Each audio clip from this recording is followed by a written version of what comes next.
भगवान महादेव कहते हैं, पार्वती, जिन लोगों को स्वस्थ रहना है वह स्नान नित्य करे,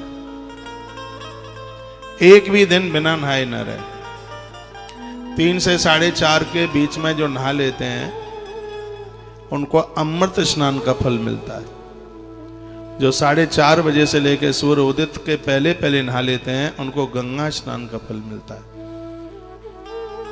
और जो सूर्य उदित के 1 घंटा 24 मिनट तक नहा लेते हैं उन्हें कुआं और बावली के स्नान का फल मिलता है। जो सूर्य भगवान बहुत बाहर निकल के आए ऐसे धूप में जो नहाते हैं उन्हें तो रक्त के कुंड में ही नहाने का बस उनको वही मिलता और कुछ नहीं मिलता।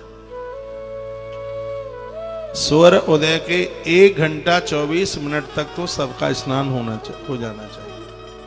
जो खा पी करके जो दोपहर में नहाते हैं, सर्द गर्म की बीमारी उन्हीं को तो बनती है। एक बड़ी मैं आज अद्भुत बात पढ़ रहा था, किसी ने पोस्ट भी अखबार की कटिंग डाली है कि नहीं, डॉक्टर साहब ने कहा है कि जीवन की 2 बीमारियां ऐसी खतरनाक हैं जो स्नान की वजह से होती हैं। एक है पैरालाइसिस और एक माइग्रेन की बीमारी। वो पूरे अखबार की वो पोस्ट मैंने पूरी पढ़ी और वही थी जो हम बराबर बोलते रहे पहले से।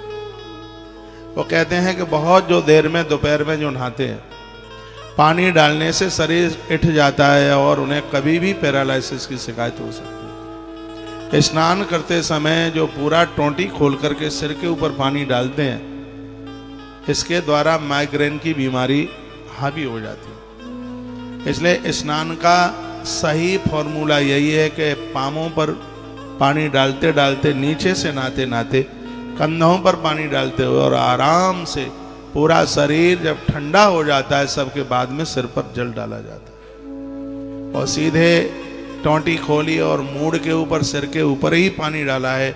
ऐसे भयंकर माइग्रेन की बीमारी हो सकती है, इससे लकवा मार सकता है।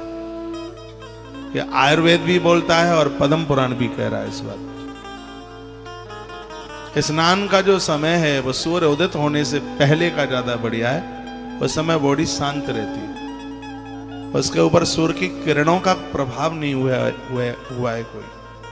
भोर में जल्दी नहाने वाले लोग वात, पित्त और कफ, इन तीनों बीमारियों से बच जाते हैं। आइए मैं कुछ श्लोक बोले देता हूं, क्योंकि संस्कृत बोल करके लगता है कि बात पुख्ता हो रही है, मजबूत हो रही है। तो इसमें कुछ प्रकार के स्नानों का वर्णन किया गया है। एक है, प्रातः स्नाने निष्पापो नरो न निर्यम ब्रजेत, स्नानम बिना तो ये भुगते मलासी स तदा नरः। जो बिना नहाए भोजन करते हैं उनके पेट से मल कभी खाली नहीं होता, उसमें ही सड़ता रहता है, जिससे दुनिया भर की बीमारियां तैयार हो जाती। स्नानम बिना तो ये भुगते, जो बिना स्नान के भोजन करते हैं तो मलासी स सदा नरः, उनके पेट में मल बना ही रहता है, वो खाली होता ही नहीं है। और वो जब उसी में सड़ता गलता रहता है, उसी में कोचम कोचा भरते रहते हैं, खट्टी डकारें लेते रहते हैं, बीमार होते रहते हैं। गैस, और ये गैस इतनी खतरनाक है, ये पेट में गैस बनती है, इससे ही हार्ट अटैक की तैयारी होती है। ये पेट में गैस बनना ये बिल्कुल ठीक नहीं है, बिल्कुल बढ़िया नहीं है। यदि किसी के पेट में गैस ज्यादा बनती है तो हमारे यहां से जो आप घुटनों के दर्द वगैरह की जो दवाई ले रहे हो, ये इसमें फायदा करती है बहुत ज्यादा। तो 17 रोगों के लिए फायदेमंद है, जिसमें ब्लड प्रेशर का ऊपर जाना, नीचे जाना, आंखों में अंधेरा हो जाना, आंखों के नीचे काले काले से धब्बे दाग हो जाना, ब्लड प्रेशर का ऊपर जाना, ब्लड प्रेशर का नीचे जाना, चोटी से लेकर के घुटने तक बॉडी में कहीं का भी पेन दर्द हो, यह इसको समाप्त करती है।